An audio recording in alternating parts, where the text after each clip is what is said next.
생각나네요. 오늘 말씀 우리 한번 보겠습니다. 오늘 말씀 제목은 내 아버지께 기도하라. 요즘 이제 기독교 공모전 신문을 제가 보는 신문을 이렇게 보니까 작년도에 우리 설문조사에 보면 기독교인은 신뢰할 만한가? 조사에서 이제 기독교인에 대한 신뢰도가 30% 초반대였습니다. 제가 갑자기 정확한 수치는 기억이 안 나는데 33%인가 뭐 그랬어요. 그런데 올해 연초에 다시 설문조사를 해서 살펴보니까 기독교인에 대한 신뢰도가 30%대에서 21%로 떨어지게 되었습니다. 기독교인들 포함한 수치예요. 그 말은 기독교인들 중에도 기독교인을 신뢰하지 않는 사람들이 있다는 뜻이기도 합니다. 그러니까 지금은 이제 세상 사람들 중에는 누구도 기독교인들을 신뢰의 대상으로 보지 않는다라고 말해도 과한 것이 아닌 상황 속에 저희들이 있다. 가슴 아픈 현실이죠. 그리고 또한 우리가 자각해야 될 현실이기도 합니다. 이것을 통해서 우리에게 주시는 하나님의 채찍질이 있는 것이 아니냐, 이대로 가면 너 죽는다라는 하나님의 진노의 메시지가 이 통계 수치에 나와 있다는 것이죠. 오늘 말씀에도 그와 같은 상황, 특별히 죽어있는 신앙인들을 살리고자 하시는 예수님의 메시지가 본문 가운데 있습니다.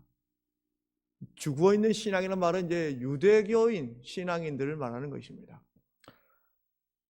BC 722년에 북이스라엘이 멸망합니다. 아시리아에 의해서. 그때 남유다는 그래도 걱정하지 않았어요. 북이스라엘은 하나님의 성전이 없으나 남유다에는 예루살렘 성전이 있어요.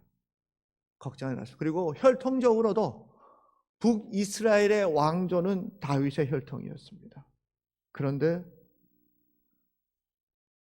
북이스라엘이 멸망한 지 136년이 지난 586년에 예루살렘 성이 함락되고 다윗 왕조가 그 대를 끊기게 되는 사건이 생기게 됩니다. 하나님과 언약을 맺은 우리가 무너질 줄은 꿈에도 몰랐던 것입니다. 다윗 언약은 도대체 무엇인가 묻게 되는 것이죠. 그리고 이 성전은 도대체 무엇인가? 하나님의 성전이 집합일 줄은, 본인들은 넘어져도 저 성전만은 안 무너질 줄 알았는데 무너질 줄은 상상도 하지 못했던 것이죠. 그래서 엄청난 충격을 받습니다.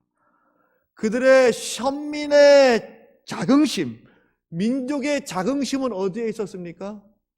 하나님께로부터 온 것입니다.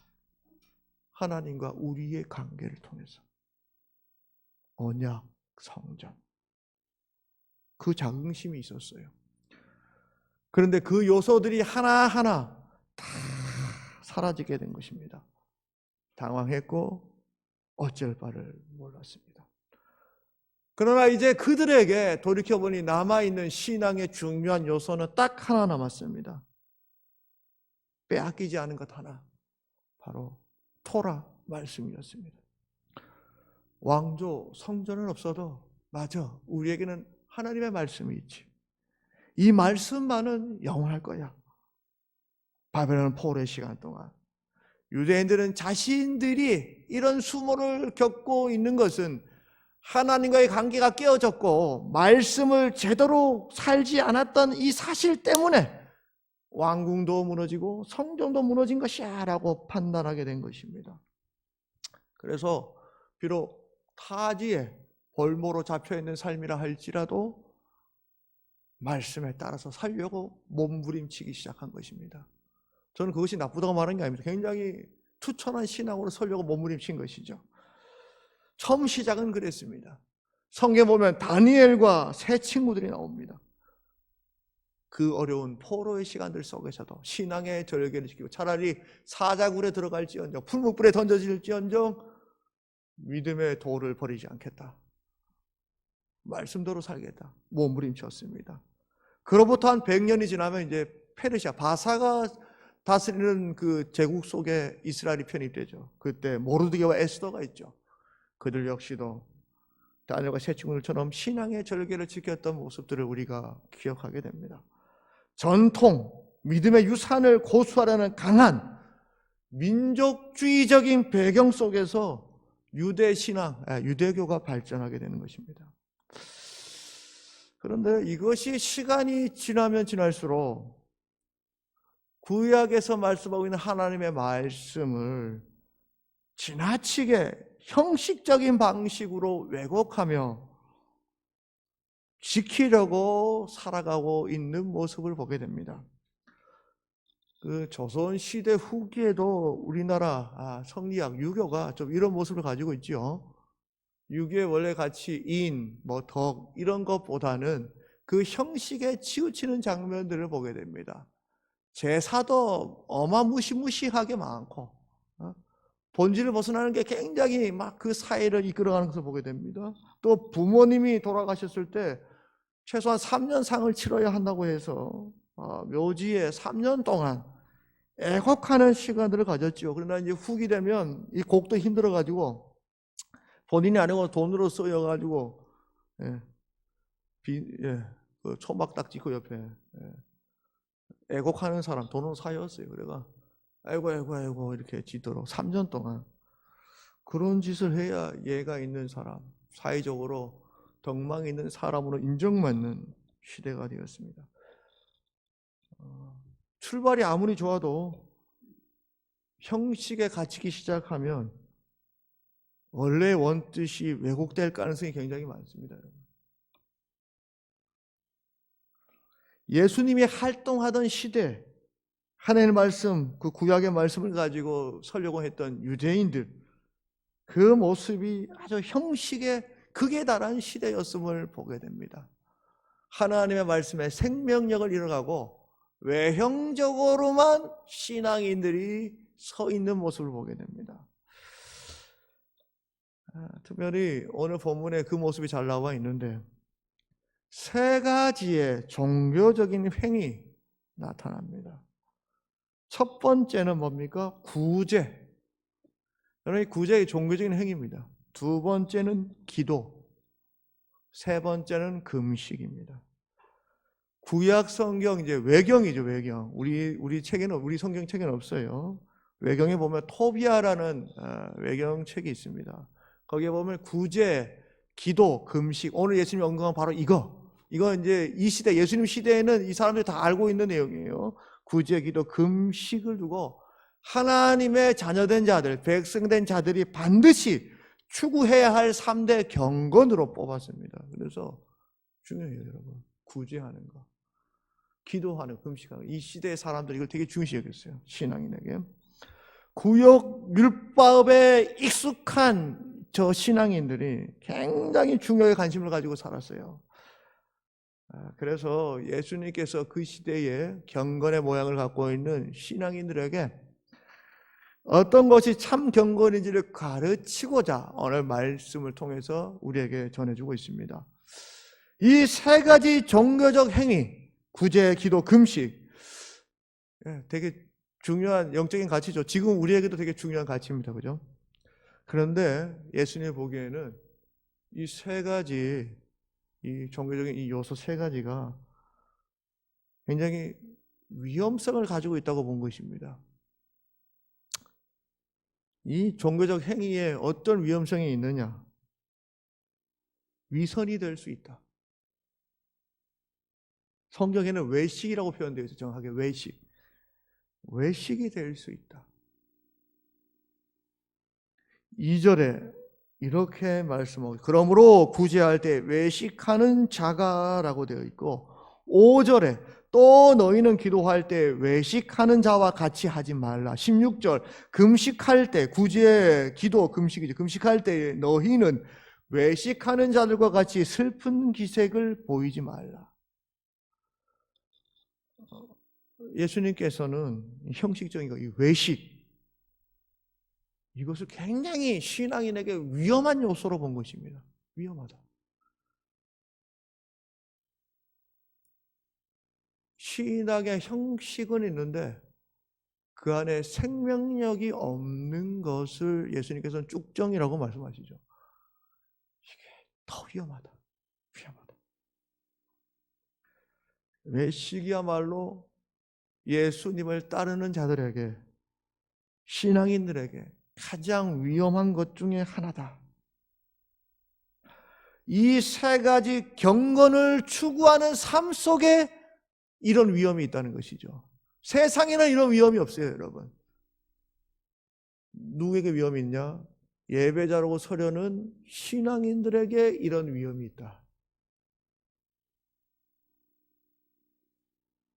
누가 지금 이렇게 보고 있느냐?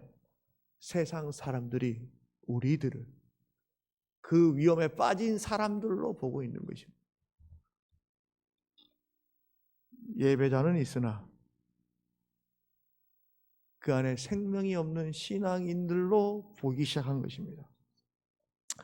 외식하는 자란 말은 원어로는 히포크리노마이라고 되어 있는데 뜻은 꿈이다. 화장하고 오셨어요? 죄송합니다. 안 했다 하면 이 정도면 굉장히 미인입니다, 여러분. 가장하다. 이 말에서 이제 영국 배우란 말이 나옵니다. 옛날에 영국 배우는 가면을 썼잖아요. 가면을 쓰는 순간 이 가면에 맞는 인격으로 바뀌게 됩니다. 가면과 가면 안이 다른 사람이에요. 이런 가면을 쓰는 것이 얼마나 쉽습니까? 거룩한 목사라는 가면을 쓰기가 얼마나 쉬워요. 그래서 이제 우리 아이들이 한 번씩 흉내를 내는데 목사님들은 성경책을 이렇게 안 들고 다녀요. 이렇게 들고 다니죠. 애들이 흉내내요. 이렇게 딱. 오늘 말씀은 이렇게.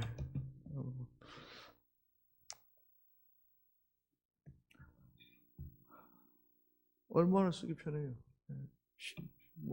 거룩한 가면 쓰기 굉장히 쉽습니다. 거룩한 기독교인이라는 가면을 쓰기는 얼마나 쉽습니까, 여러분? 내가 좋은 사람이라는 가면 쓰기 얼마나 쉽습니까?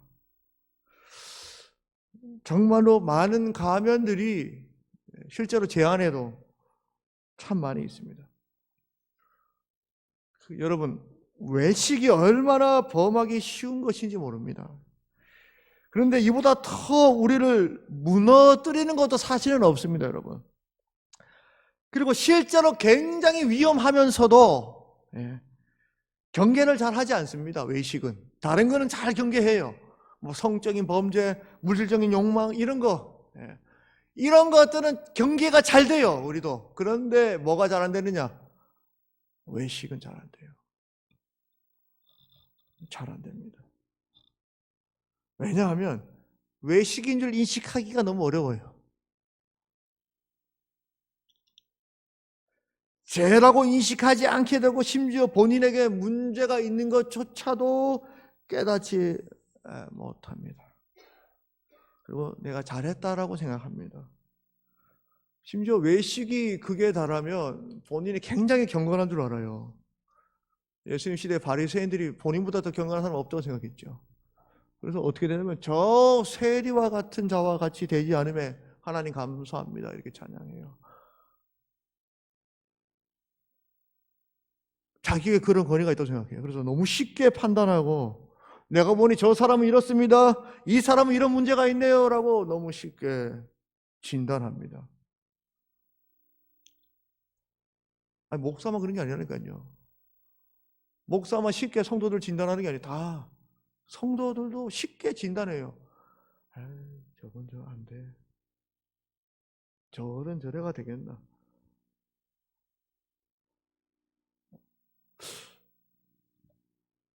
외식이 가지고 있는 위험성은 무엇입니까? 1절에 보시면 이렇게 말합니다. 사람에게 보이려고 라고 되어 있어요. 사실 이것이 결론과 같습니다, 여러분. 사람에게 본인의 신앙의 깊이를 보이려고 행동한다는 것이죠. 여기 이제 구제에 대한 내용이 이제 이어서 나오죠. 구제한다는 거. 어차피 누군가를 도와주는 것이라면 뭐 사람에게 보이든 어쨌든 결과가 달라지지 않고 돕는 거라면 상관없는 건 아닌가? 안 돕는 것보다는 외식해서 돕는 게 더 안 낫습니까? 뭐 좀 뻑이더라도 뭐 정치인들이 한번 사진 찍고 뭐 1,000만 원 기부했습니다. 찍고 나오고 뭐 교회에서도 사랑의 쌀 나누기. 저도 예전에 교회에서 사랑의 쌀 나누기 사진도 한번 찍었어요. 담당이어서 하필 사진 찍는데 아주 죽을 맛이 돼요. 이래 고개 숙였는데 그 기사에 나왔대요. 아, 찾아보지는 마시기 바랍니다. 네.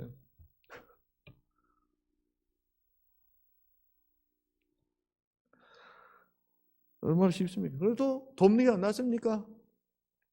여러분, 돕는 게 나아요? 안 돕는 게 나아요? 아무것도 안 하는 것보다는 그래도 뭐 좀 세상이 좀 뻑이더라도 돕는 게 안 낫나? 아니란 말이죠. 결과론적인 것을 말하는 것은요, 세상이 하는 말입니다. 이것은 우리 생각입니다. 예수님의 생각은 다릅니다. 우리 예수님의 제자라면 예수님의 뜻이 뭔지 알아야죠. 그런 방식의 의를 행하지 않도록 주의하라 말씀합니다. 세상은 구제의 결과를 중요시킬지 모르나 예수님은 그렇지 않습니다. 결과를 가지고 논하는 것은 경제 논리입니다. 그죠? 아니, 도와주기 얼마나 좋아. 신앙의 논리는 아니다. 신앙의 논리는 그렇게 단순하고 쉽지 않습니다. 왜 그러냐? 사람에게 보이려고 하는 것이 아니기 때문입니다.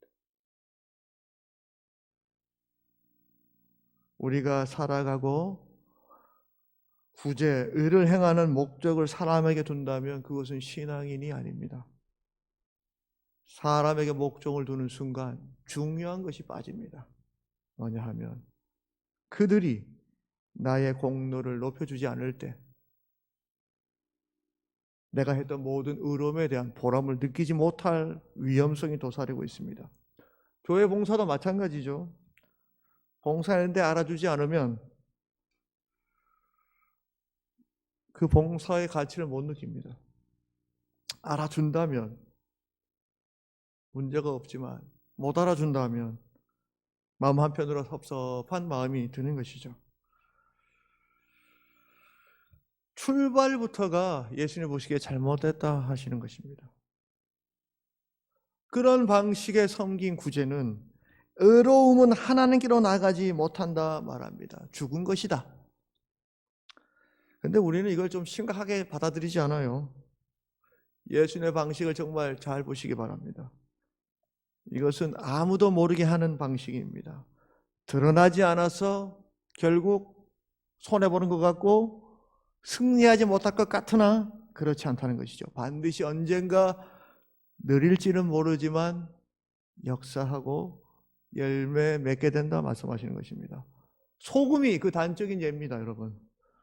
물과 희석되면 없어지는 것 같아요. 소금의 노력이 안 보이는 것 같아요. 자신이 드러나지 않습니다. 그러나 맛을 볼 때까지 참아야 돼요. 맛을 보면 소금이 있는지 없는지 사람들이 알기 시작해요. 맛을 내는 순간 간을 잘했다라고 말하기 시작합니다. 맛을 보기 전까지는 소금을 썼는지 안 썼는지 모릅니다. 그러나 맛을 보는 이들이 모두 어렴풋하게나마 압니다. 그래도 소금 잘 넣었네 말하지 않아요. 뭐라고 말하냐면 이 음식 맛있네 말합니다. 저는 이게 되게 중요하다고 생각합니다. 소금이 네 역할 했네 안 중요합니다. 먹은 사람이 야 이거 건강하네, 이거 맛있네, 아 이 음식 좋다. 소금 하나하나가 드러나지 않아도 그들이 그것을 통해서 행복할 수 있다면 그것으로 족한 것입니다. 내가 드러나지 않아도 맛을 나게 하는 순간 감사할 수 있는 것입니다. 예수님께서는 1절 중반절에 주의하라 말씀하고 계십니다. 여러분, 다른 거 주의하는 거 이걸 주의하라 말이에요.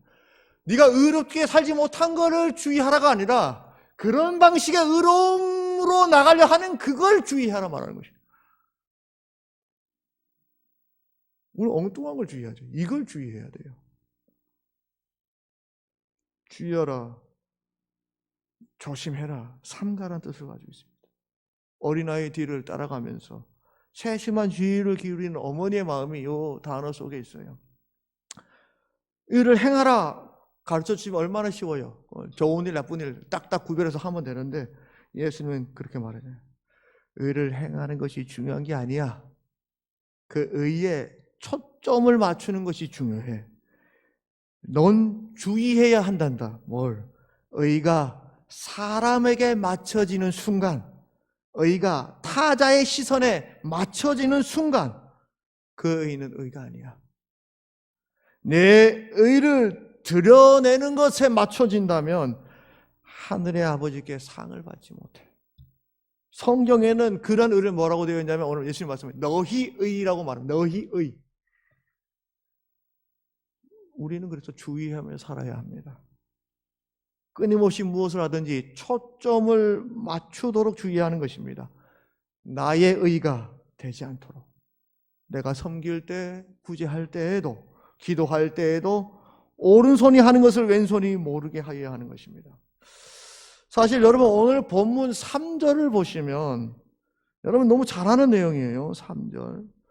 근데 굉장히 심오한 의미가 담겨져 있습니다. 우리 함께 봉독합니다. 너는 구제할 때에 오른손이 하는 것을 왼손이 모르게 하여. 여러분 원어 성경, 헬라 성경에 보면 손 번역이 되어 있어요. 손이라는 단어가 없어요.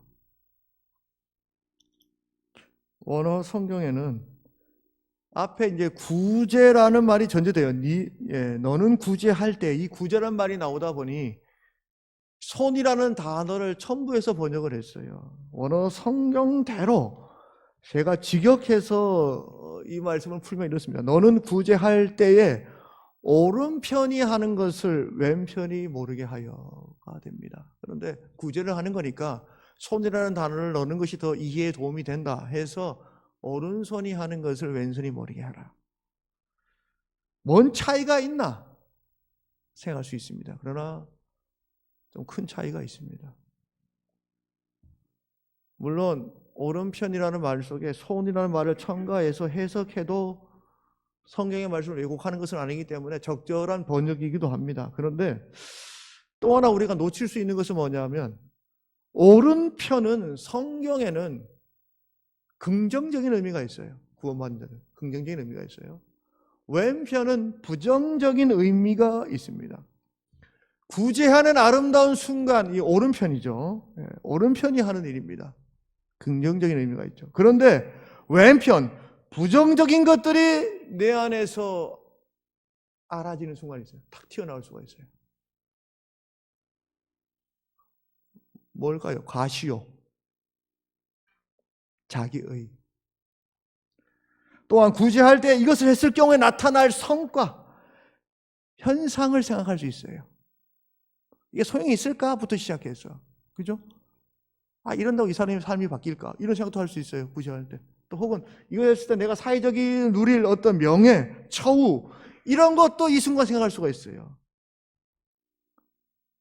무슨 말일까요? 구제할 때 이런저런 생각하다 보면 자기 의를 드러나게 돼요. 왼편이 드러나기 시작하면. 오른편이 할 때 왼편이 깨닫지 못할 정도로 빠르게 내가 이거 10,000원짜리 한 장 누군가에게 구제하려고 주려고 할 때 순간 머뭇거립니다. 오른편에서 딱 그냥 저 안 됐다. 주의 사랑을 좀 섬기고 싶네. 이런 말이 탁 들었어요. 진짜 이게 다야. 근데 탁 들고 빼는 순간에 10,000원짜리가 3장이 잡히네. 이건 좀 그렇다. 한 장 빼고 또 한 장 탁 빼요. 이 정도만 해도 저 사람 행복하지 않을까? 사람도 보는 이목도 있는데 1,000원짜리는 좀 그렇지. 오른편이 신속하게 왼편이 모르도록 내 안에 이것이 나타나지 않도록, 다시 말하면 외식하지 않도록 해라.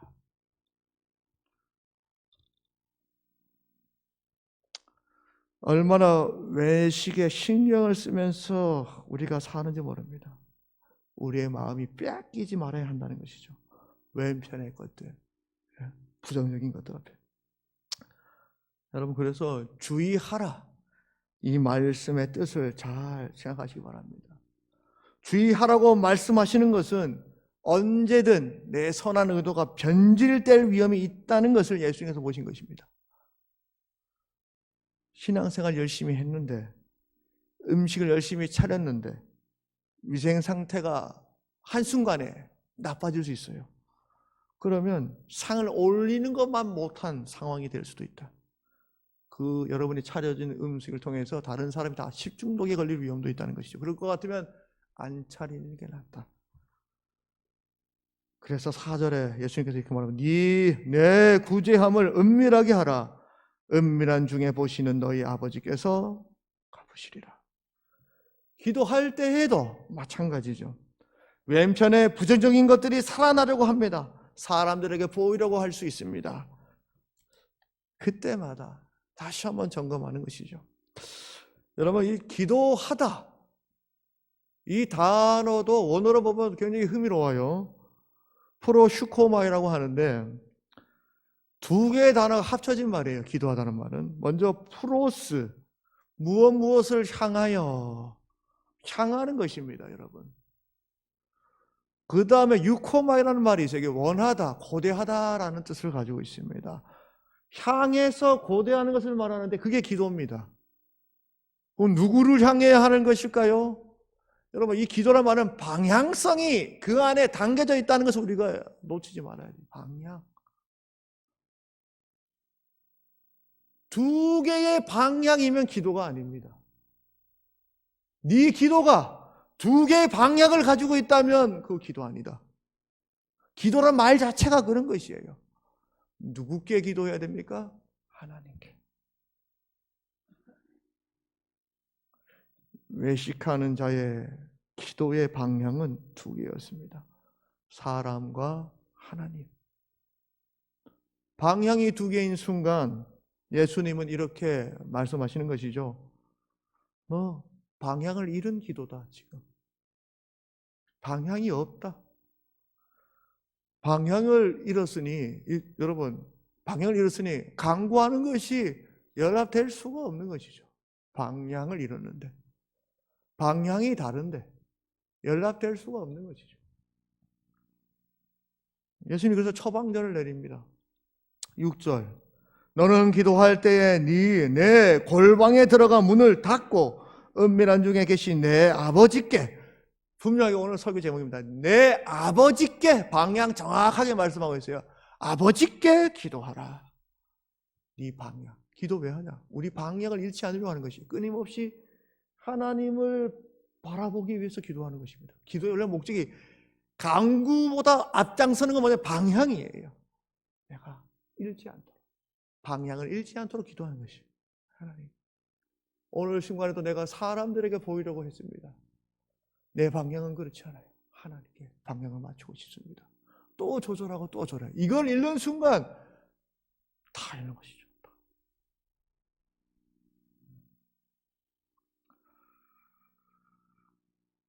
골방에 들어가는 이유도 그런 것이죠.